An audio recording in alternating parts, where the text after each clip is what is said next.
3,600 years ago, the sky didn't just turn dark, it bled. In the heart of the Aegean Sea, a paradise known as Thera didn't just erupt, it vanished.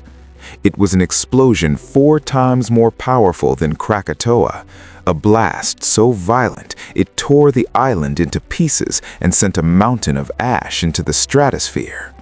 But this isn't just a story of geology. For decades, a radical theory has been simmering in the halls of archaeology.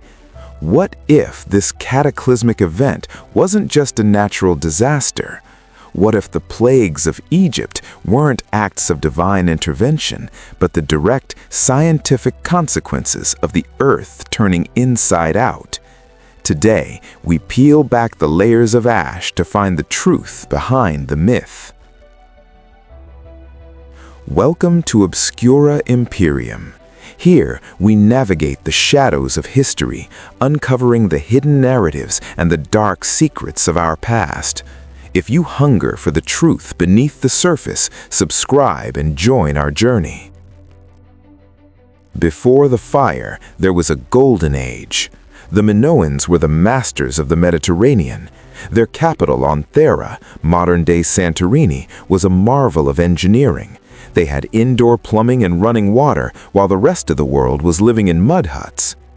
The warning signs. The earth began to tremble. Archaeologists have found evidence that the inhabitants knew there are no skeletons in the ash of Akhotiri. They packed their valuables and fled. But where did they go? And did they know they were witnessing the end of their world? The event. Around 1600 BCE, the vents opened. The seawater rushed into the magma chamber, causing a frito-magmatic explosion. The island literally turned itself inside out. This is where the story shifts from archaeology to the Bible. The book of Exodus describes 10 plagues that crippled Egypt. If we look at the timeline of the Thera eruption, a terrifyingly logical pattern emerges. The river of blood. The first plague, the Nile turns to blood. The science. When a volcano erupts, it releases high amounts of iron-rich minerals and acidic gases. If this ash fell into the Nile, it would react with the water, turning it a deep rust red and making it toxic. Frogs, lice, and flies. The science? As the water becomes toxic and oxygen depleted, amphibians, frogs, flee the river. Without frogs to eat the larvae, the insect population, lice and flies, explodes. The boils and the hail. The Bible describes terrible hail and boils on the skin. The science? Volcanic ash is essentially microscopic glass. When inhaled or touched, it causes severe skin irritation and respiratory distress, boils. As for the hail, large-scale volcanic eruptions create their own localized weather systems, often resulting in massive hailstorms mixed with falling tephra. Days of darkness. The science? This is the smoking gun. A massive volcanic plume can block out the sun for hundreds of miles. For an Egyptian living 500 miles away, the sun would literally vanish for days as the ash cloud moved across the Sinai Peninsula. Perhaps the most iconic moment in the Exodus is the parting of the Red Sea. Critics say it's impossible, but oceanography suggests otherwise. When Thera's caldera collapsed into the ocean, it displaced billions of tons of water. This created a tsunami.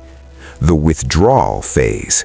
Before a tsunami hits, the sea doesn't just rise, it retreats for miles. The water is sucked back into the ocean, exposing the sea floor. To a group of refugees standing at the edge of a shallow lagoon or the Sea of Reeds, it would look like a path had been opened by the hand of God. The return phase. Moments later, the wall of water returns with a vengeance. If the Egyptian chariots were caught in that surge, they wouldn't just be slowed down, they would be erased. The Israelites were said to be guided by a pillar of cloud by day and a pillar of fire by night. To a person in the ancient world, a volcanic eruption 500 miles away doesn't look like a mountain, it looks like a vertical column of smoke reaching into the heavens. At night, the static electricity and the glowing magma reflected in the ash would make that column glow like fire. Was the presence of God actually the distant, terrifying silhouette of Thera screaming into the atmosphere? The aftermath, a world reborn. The eruption didn't just affect Egypt, it ended the Minoan civilization, clearing the way for the rise of the Mycenaean Greeks and eventually the foundations of Western civilization as we know it. We are left with a haunting realization. The stories that define our faiths and our cultures are often anchored in the violent reality of our planet. Whether you call it an act of God or a geological catastrophe, the result was the same, a total reshaping of the human story. The earth remembers what we forget. The ash of Thera may have settled, but its echoes still ring in our scriptures and our legends. If you found this investigation intriguing, hit the like button and share your thoughts in the comments. Do you believe the Exodus was a natural event or something more? Don't forget to subscribe to Obscura Imperium for more deep dives into the mysteries of the ancient world.